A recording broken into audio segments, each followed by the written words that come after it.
The opinions and views expressed in the following program are those of the speakers and the host, and do not necessarily reflect those of Yoakley Scott Corporation and your sports network. Yeah, I've been closer to Jesus before, so can you help me out? Oh, can you help me out? Am I on my own? Am I on my own? But can you help me out? Am I on my own? Am I on my own? Or can you help me out? Can you help me out? I've been scared to look in my soul.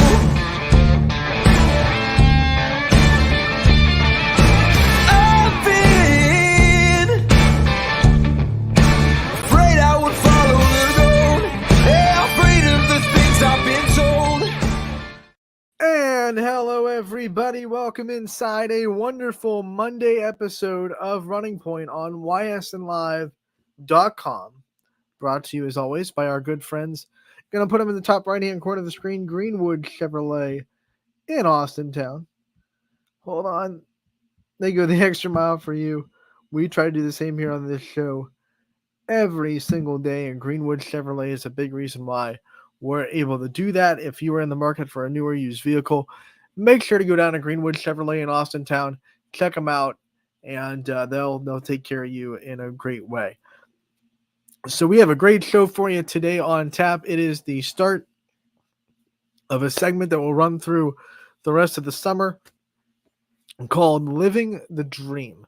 It's a softball segment. We're going to be talking to players that have kind of reached the pinnacle of what they want to be as a softball player, professional softball players, players that had really great college careers, et cetera, et cetera. We're going to have them on. So the softball players in our area that are trying to get there, trying to live the dream, trying to accomplish their dreams, have people they can hear from and take notes from and say, this is what they did on their journey. This is how they accomplished what they wanted to do. And really, I think it'll be what's the word? It'll benefit a lot of the young softball players in the YSN family that are striving to get to their goals. Nothing better than hearing from the people that have been there, right? So we're going to have a lot of fun. We're going to talk to a lot of great softball players that have done a lot of great things. And today is going to start with Kelly Torres from Duke softball alum. She was their catcher, and she graduated this year. Was a member of the first Duke softball team to go to Oklahoma City and play in the Women's College World Series. We talked to her about that, about her journey, about a lot of that fun stuff, and don't miss it in a little bit. Second half of the show, Kelly Torres from Duke, and now a professional softball player with the Texas Monarchs. You don't want to miss it. It's coming up soon. But first, we have to recap baseball. We have Class B baseball still going on, and we are right in the midst of the playoffs. We are at the championship level for 16U. I'm going to pull up the Class B website here for you so you can have it full screen and see what we see. But the Class B 16U playoffs is in the championship, and we're going to go back to Saturday first since we have the whole weekend to recap and talk about the semifinals, how we got to where we are. We start with the Astro Falcons. They clinched their series with the Prospects in Game 2 on Saturday to go to the championship. They won 9-3 in this game. Falcons down 2-0 after 2, score 2 in the third, and get the lead right back on them with the Prospects answering with 1 in the bottom. Tie it back up in the fourth, and then after the fourth inning, pretty much all Astro Falcons. They score 1 in the fifth, 5 in the sixth, and they win 9-3 against the Prospects. The big hitters for the Astro Falcons, you had multiple ones. You definitely did. 2 RBI day from Rowan Urbach, who went 4 for 4. A 2 RBI day from Taco Veraco, who went 1 for 3, with 2 runs scored, 2 walks, and 2 RBI. And then you also had a pair of RBI from Gavin Hiscox, who went 3 for 4 with 2 runs scored. He had an RBI on a hitless day, but a walk for Ben Otis as well for the Astro Falcons. And then when you look at their pitching, a rocky start, but that the last 5 innings of this game, I should say the last 4 innings of this game, scoreless baseball from Carson Clace, who goes 7 innings, gave up 9 hits, 2 earned runs, and didn't strike out anybody. So really a contact pitcher, trusted his defense, did his job. And like I said, the last 4 innings of this game, all shutdown baseball. He only gave up 9 hits, and the prospects had 4 errors to help out the Falcons a little bit. So the Astro Falcons, that's how they earned their way into the championship series. How did their opponent get there? How did the Avalanche get there? They dropped the first game of Saturday to the 3B Barons 11-1. The Barons really came out after losing game 1 with a vengeance on Saturday morning. And they scored 2 in the first, 3 in the second, 1 in the third, 5 in the fourth. I mean, it was just a consistent onslaught for the Barons. And those 5 runs in the fourth were enough to give them a run rule victory after 5, 11-1, the final score. We look at some of the big hitters in this game for the Barons. The RBI really spread out. You see how many different players knocked in runs. They had 2 of them from Colton Carlson, who went 2 for 3 on the day. They also had 2 RBIs from Tristan Blum, who went 3 for 3 with 3 runs scored and 2 RBI. Then you have RBIs spread out a lot of different people. Christian Antarok had 1. Derek Freeman had 1. You had an RBI from Rory Pisher. You had an RBI from Dante Telliani on a 2 for 2 perfect day at the plate. RBI for Bowden Hilliard, 1 for 3 day for him.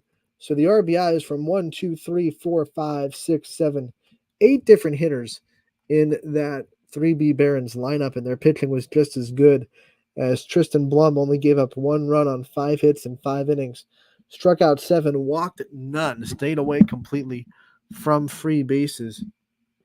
And the Barons did have 3 errors, so they needed all those strikeouts and none of those walks because they already gave up 3 free bases on the defensive side. So the Avalanche had to bounce back from that. They didn't get much time to do it.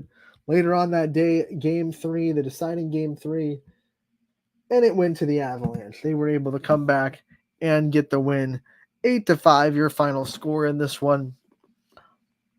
Barons took a 2-1 lead after 2. A scoreless third led to a tie game in the fourth as the Avalanche scored in the bottom half. Barons took back the lead for a really quick minute in the top of the 5th, but then 3 runs in both the 5th and 6th innings were enough to hold off a rally. 2 runs in the top of the 7th for the Barons, but not enough. 8-5, Avalanche get the win. They advanced to the championship series. 8 runs on 10 hits, no errors for the Avalanche. 5 runs on 11 hits, 2 errors for the Barons. How did the Avalanche offense bounce back from only scoring 1 run in game 2? Well, they played really well. You look at the RBIs, they had 3 of them from Chase Mitchelltree, who went 2 for 4 on the day. You also had an RBI from Henry Riggs DeSantis, RBI from Lane Ryder, as well as an RBI from Jaden Amos, and then an RBI on a 1-for-1 day for Dom Miller. He had a walk and a run scored as well. Last but not least, an RBI from Will Beckert, who went 2 for 4 on the day for the Avalanche. Their pitching got the win from Amos. He went 6 1/3, did give up 10 runs and 5 hits, but also struck out 5 and stayed away from the walks with just 1 given up. 2 RBI day on Mr. Adderrock, who had a good game 2 as well. He went 1 for 2 with 2 RBI for the Barons. They also had an RBI on a 3 for 3 perfect day from Derek Freeman. 2 for 4 and an RBI went Ben Yeckel, and then an RBI from Rory Pisher. So guys that had good days in game 2 for the Barons continue to have good days. Just not enough offense to take away the Avalanche. And that big That big fifth inning was the difference. 3 runs there. It was a tie game before that, 3-3. They go up 6-3, and then go up. I'm sorry, it was actually not a tie game. Barons took the lead before that, I should say, and then 3 more in the fifth and the sixth. 6 total runs in 2 innings. Nail in the coffin for the Barons, and the win for the Avalanche got them into Sunday. So let's go look at Sunday's games, how they went. Astro Falcons versus the Avalanche Championship Series. The first 2 games were on Sunday.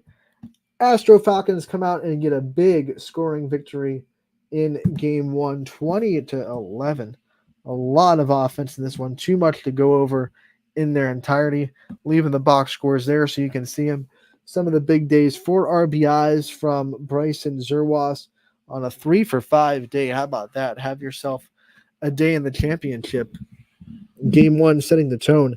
And then 4 RBI as well from Ben Otis, who went 2-for-4 with 3 runs scored. Then you had RBI scattered around the rest of the lineup. In fact, only one hitter had no RBIs, and everyone that hit except for one got a hit. And the one that didn't get a hit also walked 3 times, had an RBI, and scored a run. So even if they weren't getting hits, the Astro Falcons were doing damage.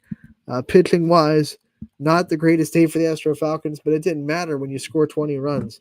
Avalanche's offense had a good day for most times. Hunter Jones with 4 RBI, 2 RBIs apiece from Lane Ryder and Henry Biggs DeSantis. That's a combined 8 RBI between 3 different hitters.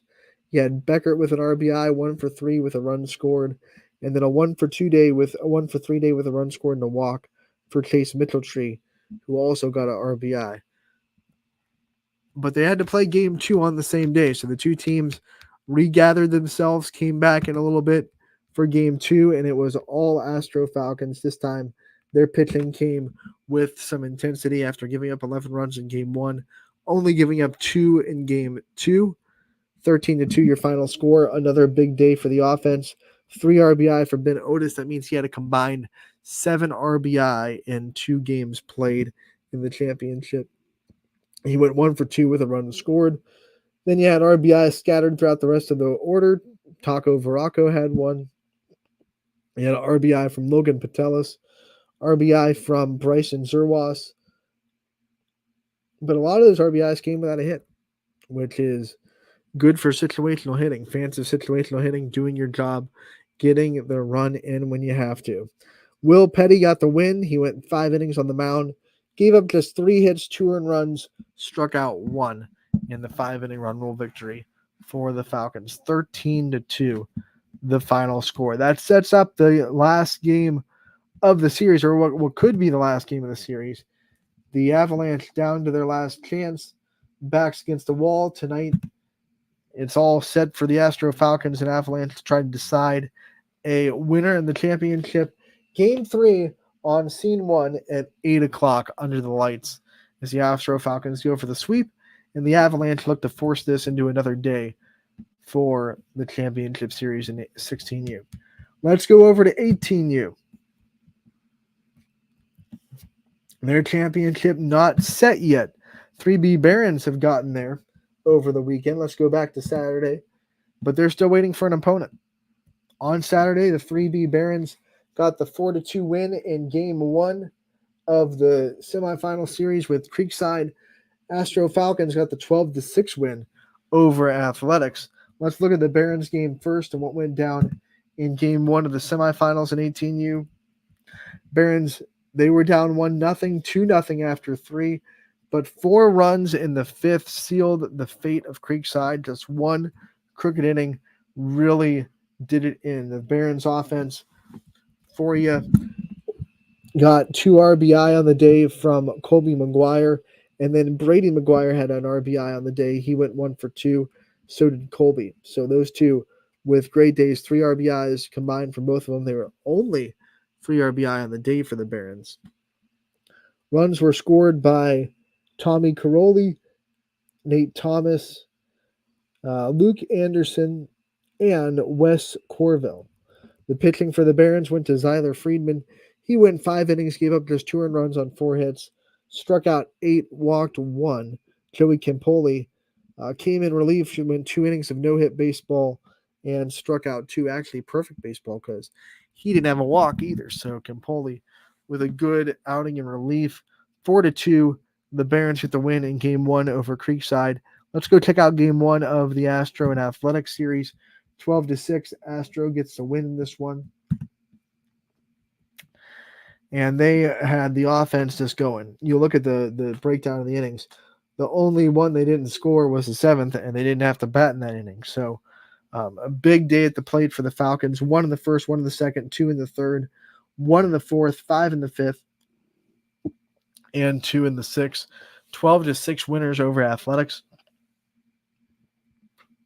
6 runs is pretty good against this Astro Falcons pitching staff that is known for being shut down this year, but unfortunately for the Athletics, the Falcons offense came to back them up.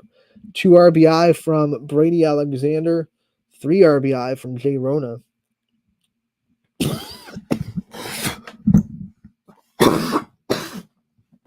Excuse me. He also had 2 RBI from Maddox Tarquino and 2 RBI from Alex Venezia. Venezia was perfect at the plate, 2 for 2 with a walk and a run scored. Tarquino was 2 for 4 with a run scored as well. And Brady Alexander 2 for 4 with 2 runs scored for the Astro Falcons. You look at Athletics, like I said, their offense actually put up a pretty good day when you're considering who they're playing. 2 RBI from Paul Gubba. What a name. I love it. We've been covering him in Class B baseball for a while. 2 for 3 with a run scored. They also had 2 RBI from Anthony Treveri and a run scored. Logan Cipher went 2 for 3 with a walk and a run scored as well. And then Evan Tice 1 for 1 with a walk, a run scored, and an RBI. He also had 2 RBI. No, that was it. That's all the RBI. Didn't miss anybody on that day. You go down to their pitching, and you just see the numbers real quick. 10 out of the 12 runs were earned. The loss went to Dom Cubelis, who gave up 6 of the earned runs on 9 hits, struck out 3. So that takes us to Sunday in 18U, where 1 ticket was punched for the championship series, and it was the 3B Barons taking care of Creekside, 12-1. The final score there. And it was 1 run in the first, 4 runs in the second, 5 runs in the fourth, 2 in the fifth. That was enough for the run rule, 12-1 after 5. Barons offense struggled in Game 1, did not struggle in Game 2 at all. You had 3 RBIs from Aiden Leindecker. Once again, another name that we've been saying a lot in Class B baseball over the years, so no surprise. He came up big in the postseason. He went 2 for 3 with a walk and 2 runs scored. He had 2 RBI from Callan Durbin, who went 2 for 3 with a run scored. He had 3 RBI as well from Brady McGuire, 1 RBI from Nick Thomas, 1 RBI from Hunter Triano on the day for the Barons. And the big thing about them was also their pitching. They were lights out. 4 innings from Nathan Craig. He gave up no earned runs on 3 hits, struck out 5, didn't walk anybody either. So that's the Barons' path to a championship. They're in the series, but their opponent, they have to wait one more day because the Athletics turned around and forced a Game 3 against the Astro Falcons, 11-6. They get the win in Game 2, and it was an offensive show from the start. 4 runs for the Falcons, 3 runs for the Athletics in the first. But the big inning for the Athletics was the fourth. After scoreless for 2 innings in a row, Astro Falcons took a 6-3 lead, but then 6 runs in the bottom of the fourth for Athletics really just took the sails out of the Astro Falcons. Athletics added 1 more in the 5th and 6th innings and get the 11-6 victory. Big days at the plate for Athletics. They went to Anthony Treveri, who went 2 for 4 with 4 RBI. You also had 2 RBI from Logan Cipher, who went 1 for 4, and an RBI from Evan Tice, who went 1 for 2 with a walk. 3 RBI from CJ Frasco. He went 3 for 3 on the day. You can see the Falcons offense right there. They had 2 RBI from Brady Alexander, a pair of RBIs from Venezia, who had a big game 1, and then 1 RBI at the bottom on a 2 for 3 day from Michael Gunn Jr. Pitching was good enough from Connor Brogan. He went 5 innings, gave up 5 earned runs, struck out 4 on 6 hits, and that was, like I said, good enough to get past the Astro Falcons in Game 2 and force a Game 3. So the Barons have to wait one more day. They're going to be off tonight as Game 3 of the semifinals in 18U goes into Scene 1 at 5:30. Astro Falcons versus Athletics. Winner goes to the championship against the 1 seed Barons. And that series will start on Tuesday for 18U. So very exciting times as we dive deeper into the postseason in Class B baseball. Once again, all these games can be seen at ysnlive.com /live, and they'll be broadcasted by Matt Marr tonight. Both the 16U Championship Series game at 8 and the 16U semifinal Game 3 winner take all on Scene 1 at 5:30. Both games will be Matt Marr on the call.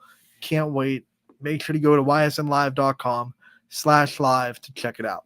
We're going to take a commercial break. When we come back, we have the first segment of Living the Dream, and we'll feature an interview with Kelly Torres from Texas Monarchs Professional Softball.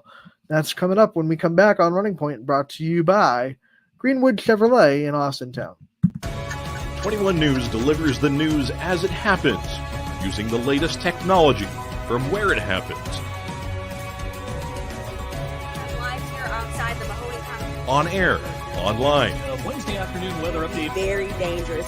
and on the 21 News social media platforms. From on the road right now. 21 News, the Valley's only locally owned source for trusted news since 1953. Craftsmanship to us is 60 years of pride and dedication. Passed down from generation to generation. The hardwood floors that your kids take their first steps on. The solid wood doors you quietly close at night. The things we create day in and day out are the products that end up turning your house into a home. At Baird Brothers Fine Hardwoods, uncompromising quality and craftsmanship built our business. And it will keep us moving forward for generations to come. Going the extra mile at Greenwood Chevrolet means we want to take care of the community that takes care of us too. And we have to work together always. And that's how you stay in business for 40 years. You know, I love being a helper because when I help somebody, it makes me feel good. It means a lot that I can make a difference in others' lives. So I will do everything I can and just being there for them every step of the way. I want them to know within the first 5 minutes that they could depend on me. That's what going the extra mile means, only at Greenwood Chevrolet. Before the lights come on, before the workday begins, before a long day is ended, or it's time to have fun, it all starts with the people at Joe Dickey Electric.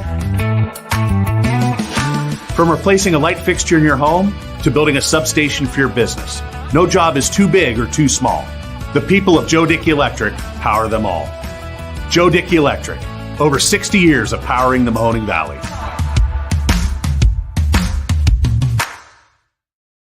And welcome back to Running Point on ysnlive.com, brought to you by our good friends over at Greenwood Chevrolet in Austintown. You can see them in the top right-hand corner right there. They go the extra mile for you so you don't have to. And we try to do the same here on this show every single day. We're going to do that with our new segment that's going to be running throughout the rest of the summer. It's a softball segment, like I said at the top of the show. We're calling it Living the Dream. And this is going to be a segment where we bring on players that have kind of made their dreams a reality in softball. They've gotten to the big programs. They've gotten to the big stage. They've gotten the results. They've gotten the accolades. They've gotten to where they want to be. And the purpose of bringing them on is so they can share their story, share their lessons that they've learned along the way, things that have taught them how to be where they are, so that the players who are dreaming right now in the YSN family, and we have a ton of softball talent in Northeast Ohio right now, the players that are there dreaming of what it's going to be like, they can take some notes. They can say, hey, this is what this player experienced, and maybe I'm experiencing the same thing, and I can learn from it. I can grow from it. And what a great time to do it. So professional softball player, former Duke softball player, and someone that played in the biggest stage that you can in softball at the College World Series this year. Kelly Torres is our first guest. We're starting off strong, and one of the best catchers in the country, according to Softball America this year, was ranked in the top 10 as a Duke University catcher. A great conversation with her about her journey, what led her to Duke, and what kind of things she did to set the tone and set the standard for Duke softball that only took 7 years as a program. Started 7 years ago, so it took 7 years as a program to get to the College World Series. And Kelly Torres is a big reason why. So are the rest of her senior teammates that came in during the COVID year and really just kind of got this Duke team where they wanted to go. First ACC championship, then the first regional, then the first super regional, then hosting the first super regional, and then finally breaking the door down this year to getting to the WCWS in Oklahoma City, and then continuing her softball career, raising the bar again and trying to set the standard again for professional softball in the Texas Monarchs. This is a great conversation. Can't wait for you guys to hear it. Thank you, Kelly Torres, for your time. I appreciate it so much, and I know so do the rest of the people in our softball community here at YSN. So here it is, Living the Dream, segment number 1, Kelly Torres. I hope you enjoy it. Anthony Hartwig here with a very special edition of what we're calling the summer segment of Living the Dream. And we're joined by Duke softball alum and now professional softball player for the Texas Monarchs, Kelly Torres. Kelly, thank you so much for taking the time to join us today. Yeah, thank you for having me. You've been able to do all these wonderful things, but before we talk about that and where you are now, I want to go back into your memory bank and talk about the start of your journey, picking up softball and some of your earliest memories of the sport and some of the things that really made you fall in love with it. Yeah. Well, I grew up with 3 older brothers and they all played baseball. So I was always at the ballpark and always wanting to be like them. And yeah, that's how I got into softball. I started playing softball and I never looked back. I always just wanted to outperform my brothers, honestly. And it got me here. You grew up in a baseball family, and I'm sure you had to convert some of them to the softball side of things. What was that like, because there are some differences there. Everyone thinks it's exactly the same. But once you dive into softball, it's not the same as baseball. So what was that like transitioning your family into the softball side of things? Yeah, I'm also the princess, I'm the only girl. I'm the youngest of the family. So none of my brothers went and played college ball. And so everyone was just like, Kelly's the athlete of the family. And, they had no problem being my biggest supporters, my number 1 fans. They were at every travel ball tournament, and every softball family knows. I mean, it's every weekend. It's a grind. It really is fall, winter, then summer ball. So they're at everything for me. Athlete of the family, that's a lot of pressure to put on you too. Like, hey, you are holding up our family name. Yeah. You better not let it down. And you didn't. But when you go through all the work that you had to put in, you got to love the sport. You got to fall in love with it. When did you kind of transition from softball is fun to softball is something that I want to dive into and put a lot of work into and get myself to a big spot? Yeah, that's a great question.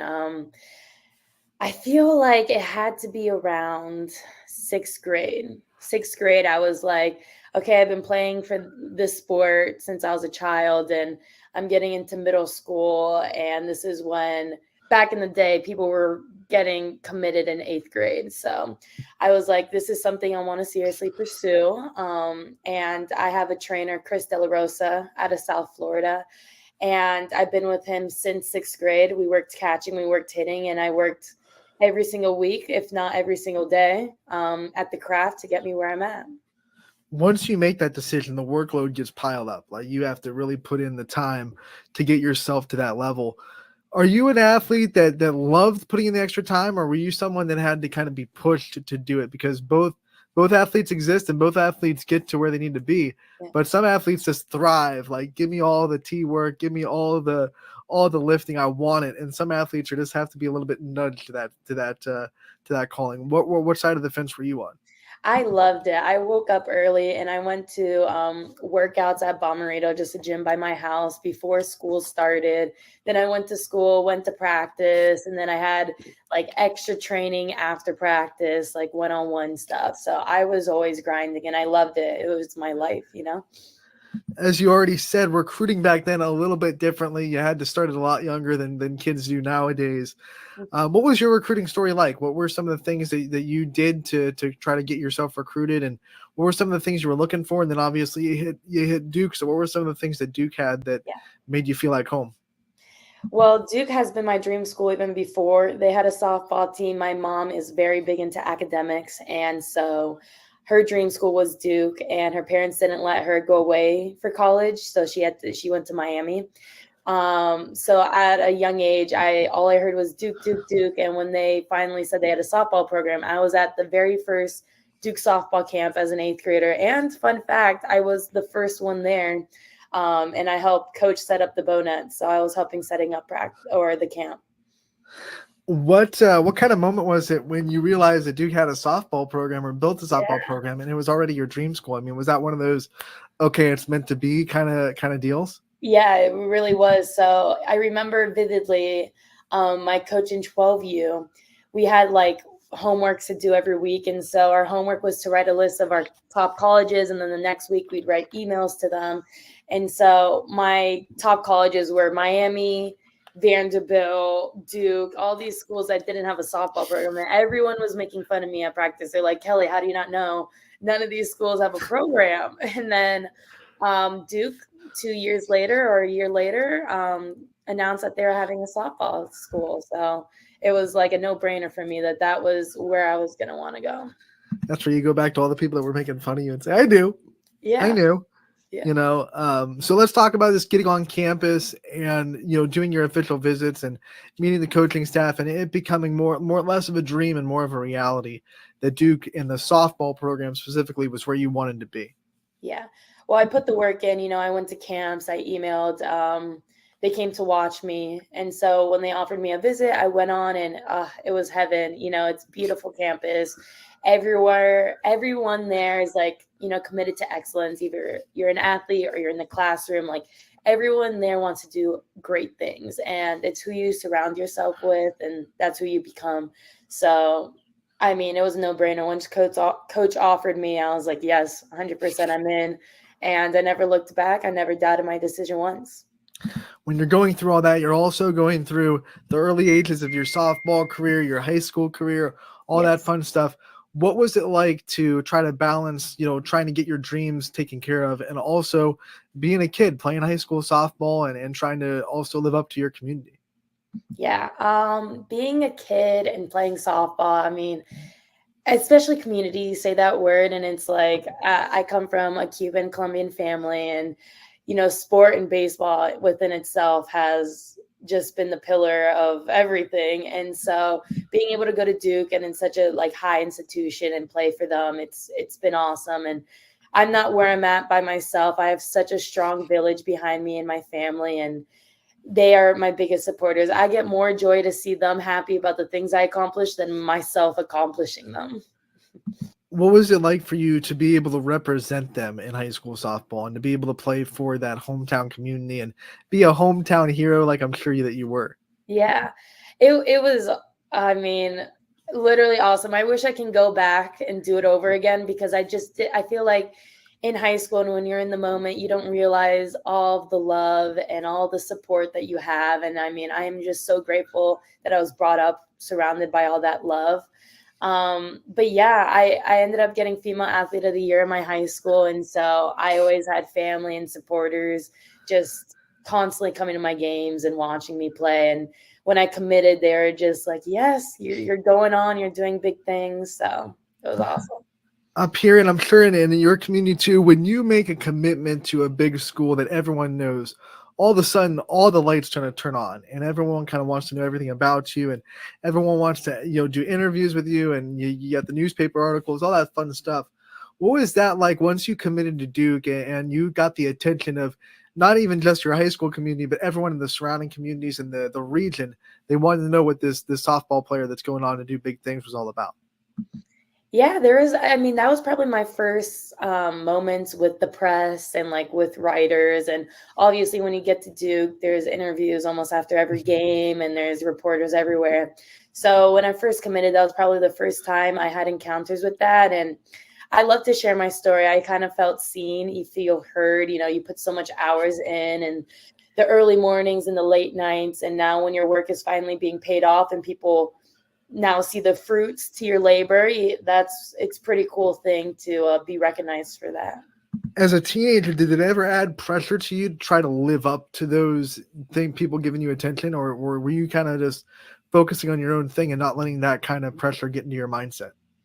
I think in high school things came easy to me. I think I didn't run into that problem until like halfway through my college career is when things just became too much and kind of piled on me, as I think normal college kids go through. But in high school, I mean, I loved it. I was in APs and I was able to juggle school and athletics and things like that. Just kind of came easy.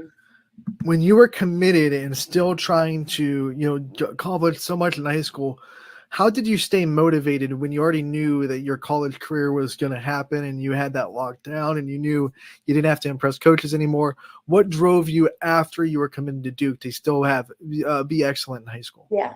Well, I didn't want to just go to Duke to go to Duke. I wanted to go to Duke and start at Duke. So I think that drove me, is like I didn't want to just be a freshman on the team. I wanted to play. And yeah, I mean, I got to where I was working hard. So once you get there, the working hard part doesn't just stop. If anything, it heightens and you got to start, putting yourself into gear and to get to where you want to go. Because once you reach that step, now there's a new goal to reach.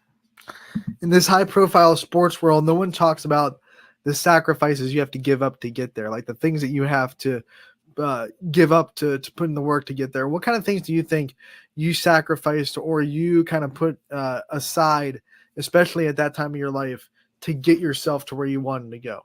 Yeah, I mean, a lot of social events. To be an athlete, you're not going to always go to the parties or the fun vacays that your friends are doing in school. You have requirements and things that you need to do to meet your goals. And a lot of I feel like people don't talk about the ACT and the SAT. I put in a lot of work into getting a high score in order to get to Duke.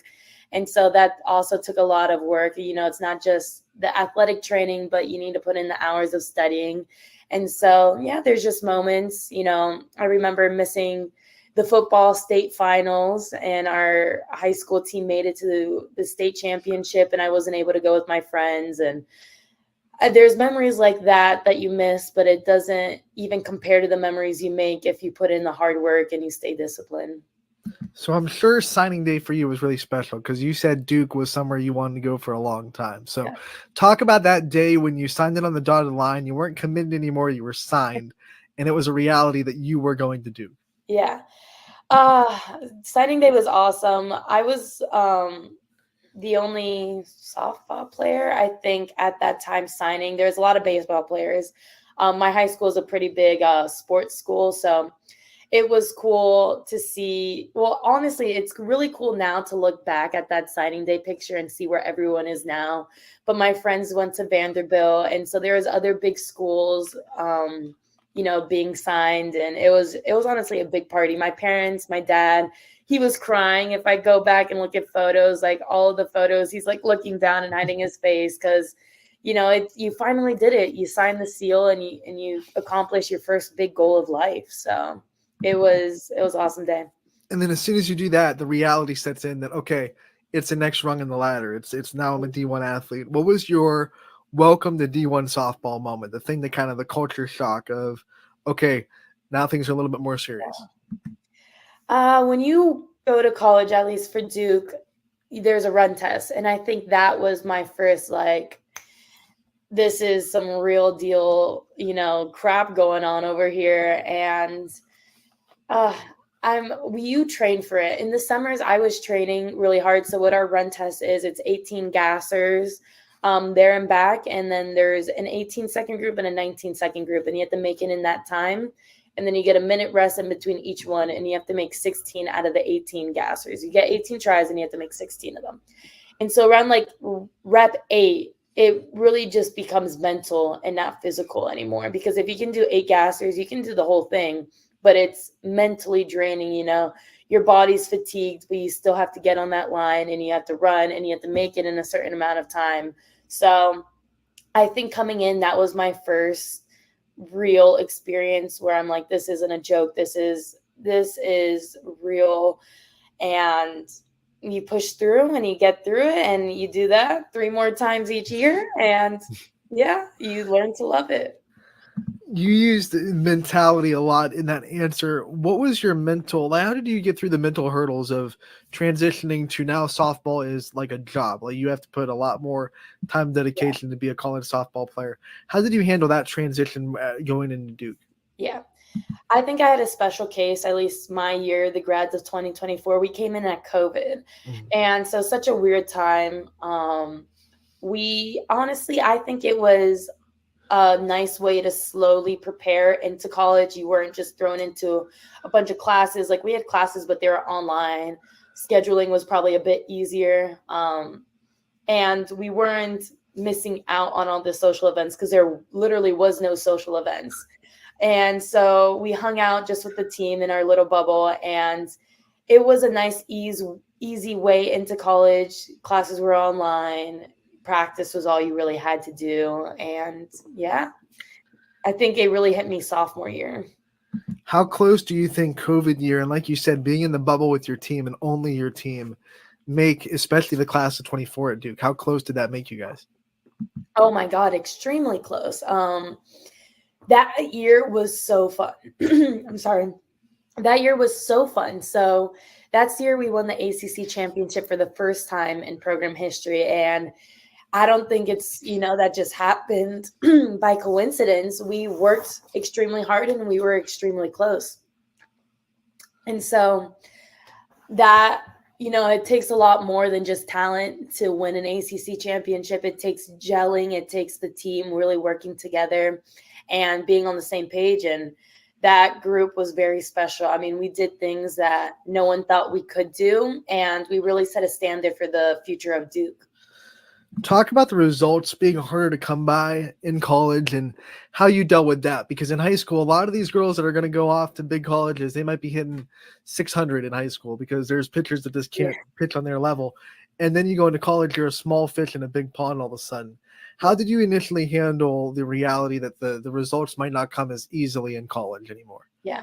Good thing about being a freshman is there's no video or stats on you. So they don't really know how to throw you, and that's awesome. So you kind of go in just being able to play loose and free, but it also comes with the price of you've never seen high-level players before. You're 18 and you're playing with girls who are 23 years old and who have been playing for a bit in this experience and on the stage. And I think it feels nice and it feels good to know that there's no stats on you and you can go out there and just play free. No one really knows what to do with you yet, but you have to remind yourself that these girls have been, playing for a while. So not let that get to you. Just stay within yourselves. And it's the same game. That's what I tell myself all the time is the ball doesn't change. The bases don't move further. It's the same game that I've been playing since I was 8 years old.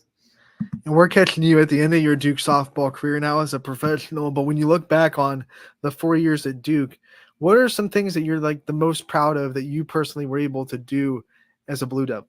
Yeah, I'm most proud of building a standard. Duke is a very, very young program. And when I committed in Team 2, they were setting a standard and they're putting in hard work.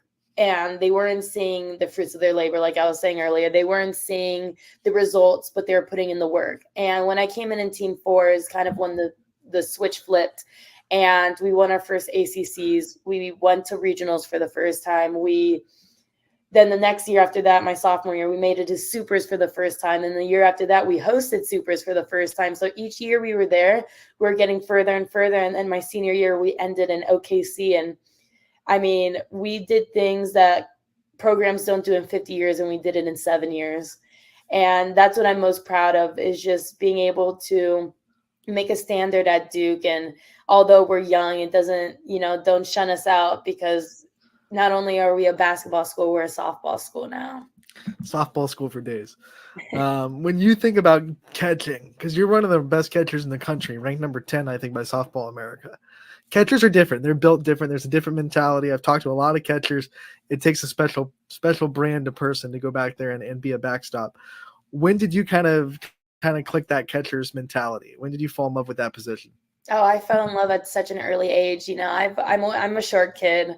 I always have been, and I don't have the biggest bat, and it's kind of strange because usually catchers are the big bats with, a lot of muscle, and they're big back there. And so I really loved owning that I am a small, mighty catcher, and I kind of let that fuel me for the rest of the career. I mean, anyone who talks to me, I love defense. That's my bread and butter.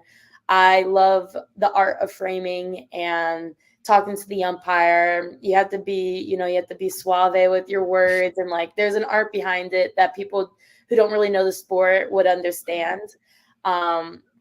And I pride myself on that. I pride myself on just being a defensive player, and the pitchers who have been on my team know how much I love it and take pride in it. And I'm sure they love it on their ends, because I'm working my tail off for them, and we become a great battery. Every team that I've been on always has a great battery.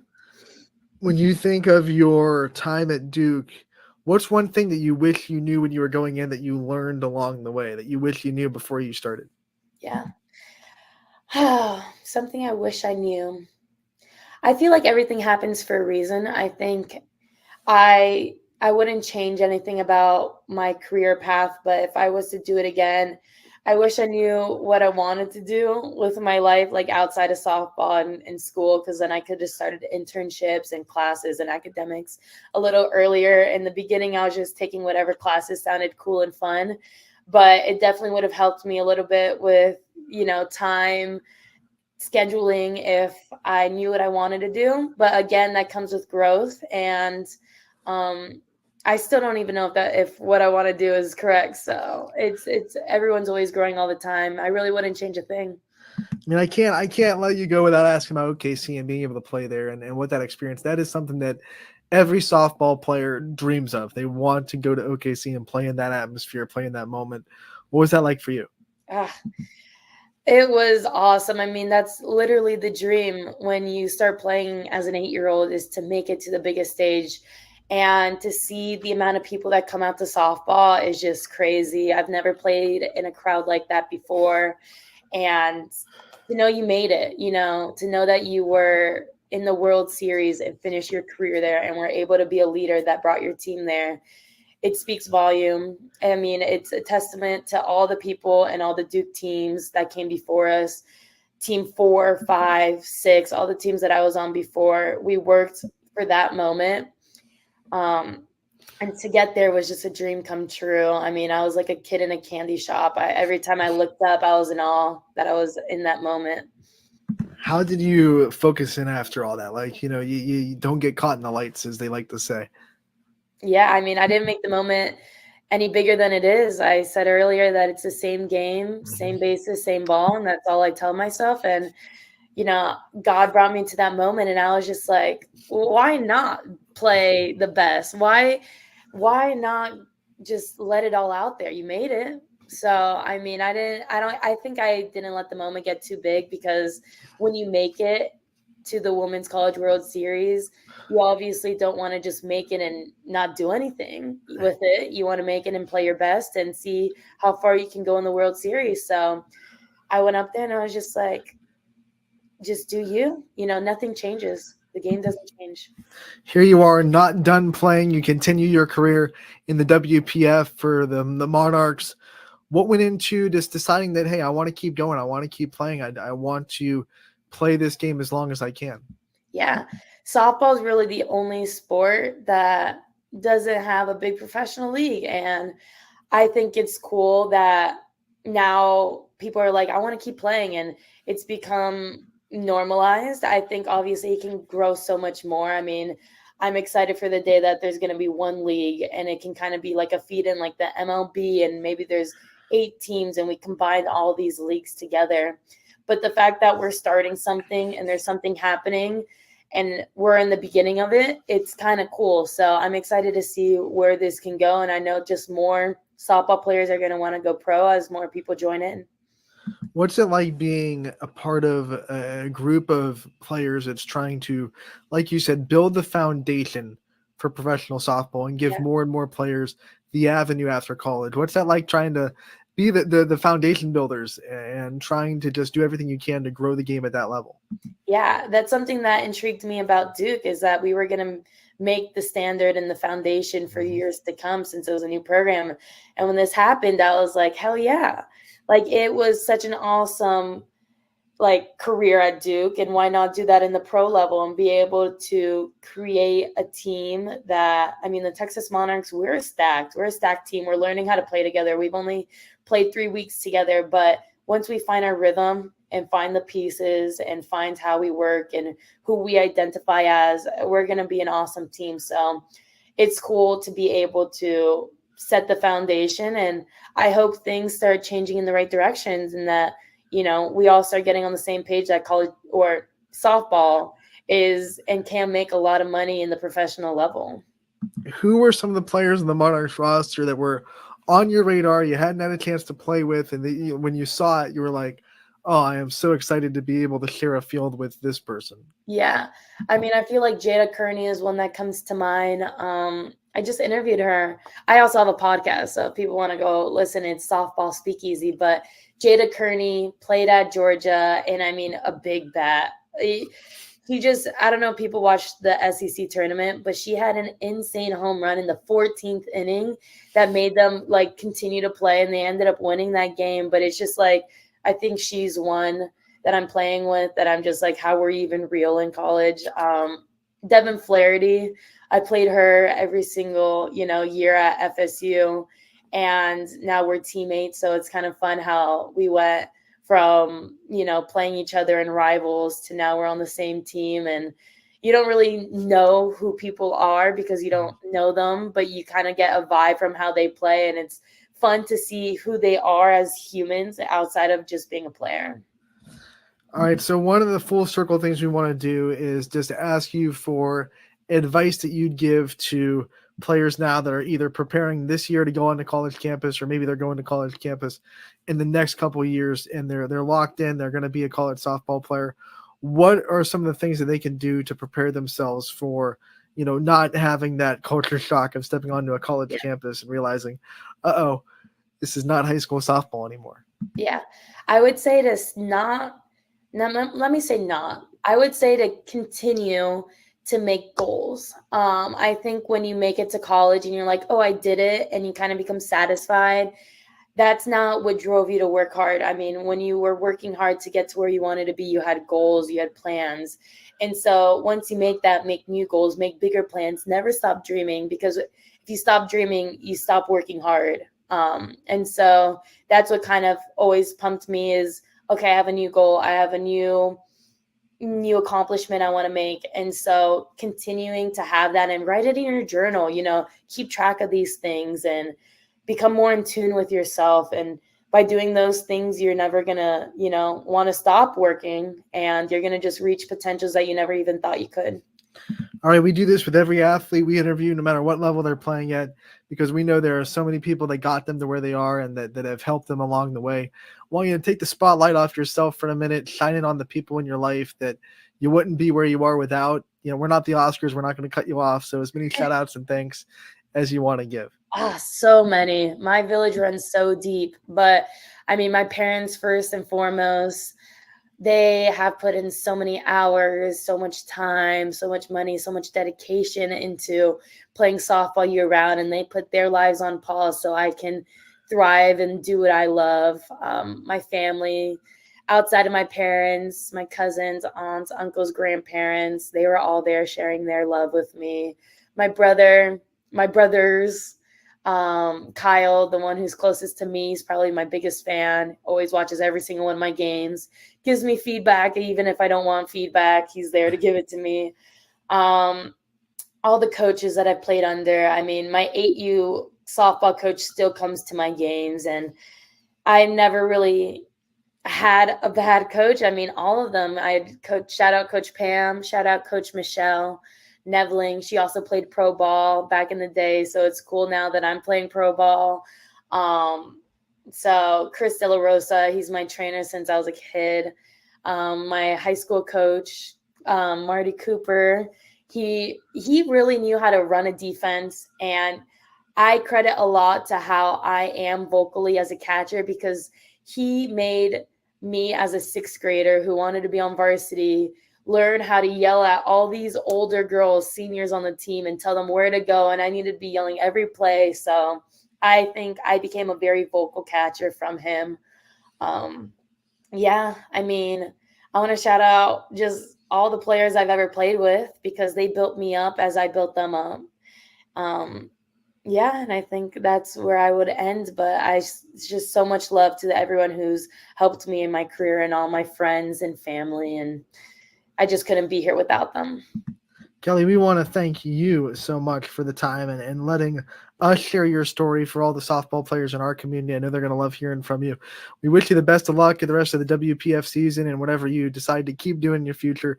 We know you're going to do great things. Thank you again for the time, and we'll talk to you again real soon. Yeah, thank you.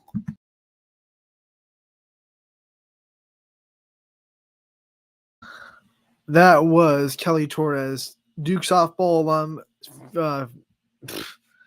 current member of the Texas Monarchs and the WPF professional softball player.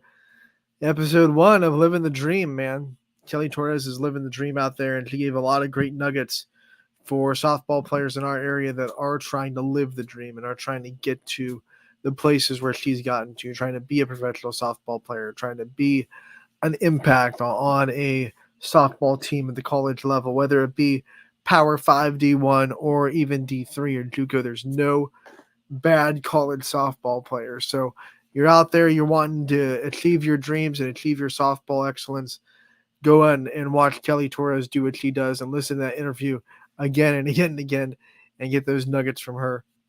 We will continue that segment throughout the summer. So there are a lot more players and interviews to hear from throughout the rest of the summer. Can't wait to let you guys hear from a lot of different perspectives, a lot of different journeys, and a lot of different stories. So excited to have it. And that'll do it for today's episode of Running Point. I want to remind everybody that tonight on the network, Matt Moore on the call for the Class B playoffs. 16U will have the championship series. Game 1 on at 5:30, or is it game 3? Game 2. Astro Falcons Avalanche. Game 3, I'm sorry. Game 3 of Astro Falcons and Avalanche. As Astro Falcons look for the sweep, Avalanche looks to force a game 4 with a win tonight. So that'll be at 8 o'clock on ysnlive.com. Also at 5:30 on Scene 1, Matt Moore has the call for the 18U semifinal Game 3 winner-take-all between Astro Falcons and Athletics. The winner of that game will go on to the championship series in the 18U division against the 3B Barons. So tune in for all that on the network and more. ysnlive.com/live is where you can find it. I'm Anthony Hartwig. That was Running Point. Thank you so much for everyone for tuning in. Thank you to Kelly Torres for her time giving it to us on a very busy summer schedule playing in the WPF. And we will see you tomorrow from 1 to 2 for another episode of Running Point, brought to you by Greenwood Chevrolet in Austintown.